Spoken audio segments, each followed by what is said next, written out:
హిమాచల్ ప్రదేశ్లో అత్యంత ప్రాచీనమైనటువంటి పురాతన మందిరం బైద్యనాథ్.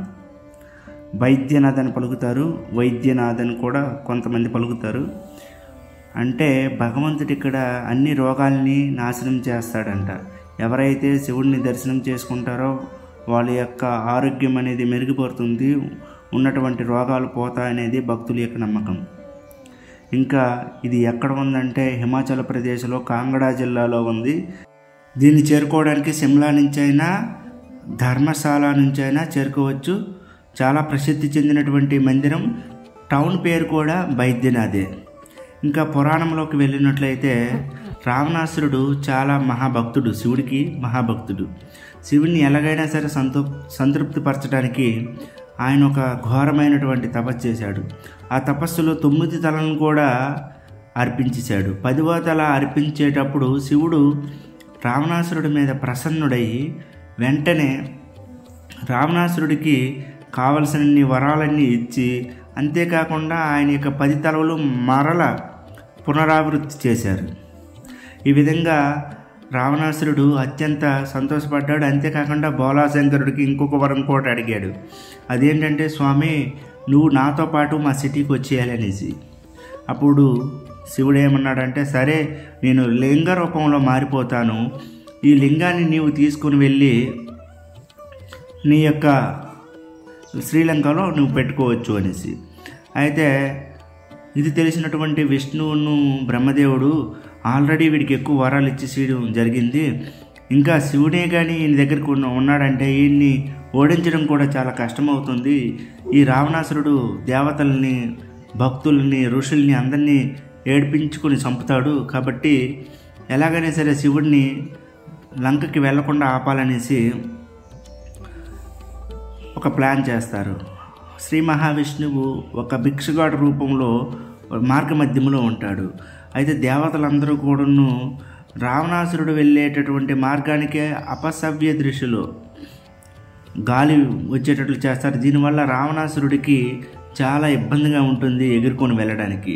ఒకవేళ లింగాన్ని కిందకు దించినట్లయితే అక్కడి నుండి శివుడు అనేది కదలడం జరగదు.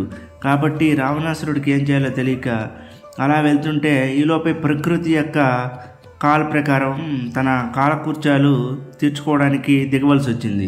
అక్కడే ఉన్నటువంటి భిక్షగాడి రూపంలో ఉండేటటువంటి మహావిష్ణువుకి, అయ్యా నేను ప్రకృతి కాలు వచ్చింది కాబట్టి కొంచెం ఇది పట్టుకోగలవా, నేను నా యొక్క నియమాల్ని పాటించి తర్వాత మళ్ళీ వస్తాను పరిశుభ్రత చేసుకొని అని చెప్పగానే ఆ భిక్షగాడి రూపంలో ఉండేటటువంటి మహావిష్ణువు ఆ యొక్క లింగాన్ని పట్టుకొని ఉండడం జరిగింది.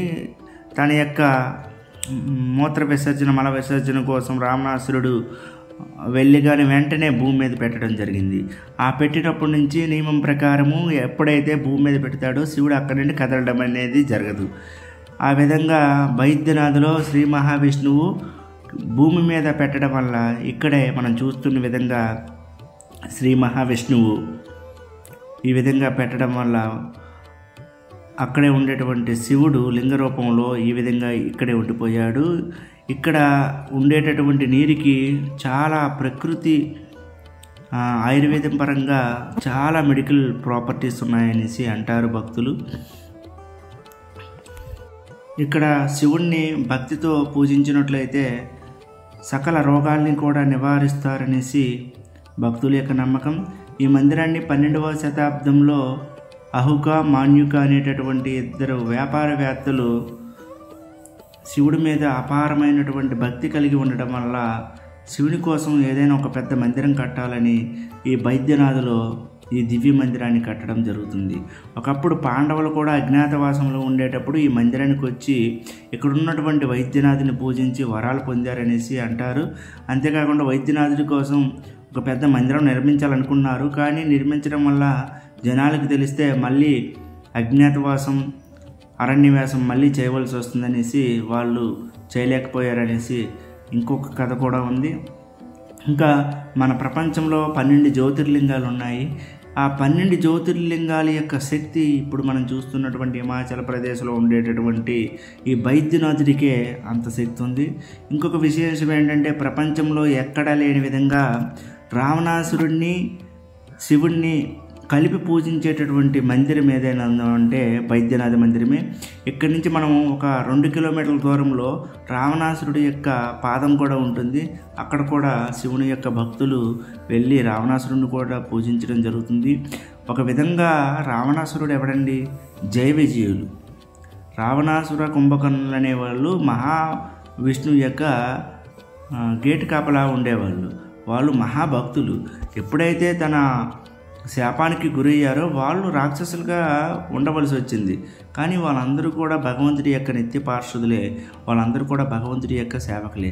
కాబట్టి రావణాసురుడు అంటే మనము ఒక్కసారి ఎందుకు వ్యతిరేకిస్తామంటే ఆయన చేసేటటువంటి గుణాలు అవి మంచివి కావు. స్త్రీల్ని, పరస్త్రీల్ని బలవంతంగా వ్యామోహించడం, బలవంతంగా మానభంగాలు చేయడం వల్ల రావణాసురుడిని వ్యతిరేకించడం జరుగుతుంది. కానీ సాధారణమైనటువంటి దృష్టిలో చూస్తే ఈ విధంగా ఉన్నప్పటికి కూడా ఆధ్యాత్మికంగా చూసినప్పుడు రావణాసురుడు ఎవరో కాదు, జయ విజయుల్లో ఒకరు. కాబట్టి వాళ్ళందరూ మహాత్ములు, శివుని యొక్క మహాభక్తుడు కూడాను. కాబట్టి ఇక్కడ ఎవరైతే వస్తారో వాళ్ళందరూ కూడా రావణాసురుడిని కూడా పూజిస్తారు. ఎందుకంటే రావణాసురుడిలో మనం తీసుకోవాల్సింది ఏదైనా ఉందే, శివుడిని ఏ విధంగా ఎంత ప్రేమించాడనేది. అఫ్కోర్స్ అవ్వచ్చు, స్వార్థం కోసం, వరాల కోసం చేయొచ్చు. అయినప్పటికీ కూడాను ఆయనలో ఉన్న పాజిటివ్ పాయింట్ ఇదైతే, నెగిటివ్ పాయింట్ అంటే కోకొలలు. అందువలన కలియుగంలో దీన్ని ఆసరగా తీసుకొని రావణాసురుడిలాగా జనాలు ప్రవర్తించకూడదనేసి మన ఋషులు అందరూ కూడాను రావణాసురుడిలా కాకుండా రాముడుగా ఉండాలనేసి చెప్పారు. ఎందుకంటే అందరూ రావణాసురుడిని ఎగ్జాంపుల్గా తీసుకుంటే ఇంకా ఒకటి పిల్లలు ఇంకొకరిని లాక్కుంటూ వెళ్ళిపోతుంటారు. ఇక రావణాసురుడిని ఫాలో చేస్తే ఇంకా సొసైటీ అనేది అల్లకొల్లోలం అయిపోతుంది. కాబట్టి రాముడిలాగా ఏకపత్ని వ్రతాన్ని మనం పాలించాలనేదే మన యొక్క ఋషులు, ఆచార్యులు, గొప్ప వాళ్ళ యొక్క ఉద్దేశం. కాబట్టి లౌకిక దృష్టిలో ఈ విధంగా ఉన్న ఆధ్యాత్మిక దృష్టిలో చూసుకుంటే రావణాసురుడు సాధారణమైన కాదు. కాబట్టి ఇక్కడ శివుడికి ఇక్కడ ఈ వైద్యనాథులో రావడానికి ముఖ్య కారణం కూడా రావణాసురుడే. కాబట్టి ఈ విధంగా ఇక్కడ కూడా రావణాసురుడు పూజింపబడుతున్నాడు. ఈ మందిరానికి దగ్గరలోనే మహాకాల్ అనేటటువంటి దివ్యమైనటువంటి శివుని మందిరం ఉంటుంది. ఇది కేవలం 5-6 కిలోమీటర్ల దూరంలో ఉంటుంది. కాబట్టి అక్కడ కూడా వెళ్ళి కూడా మనము శివుని యొక్క క్షేత్రాన్ని దర్శించుకోవాలి. జై శ్రీరామ్.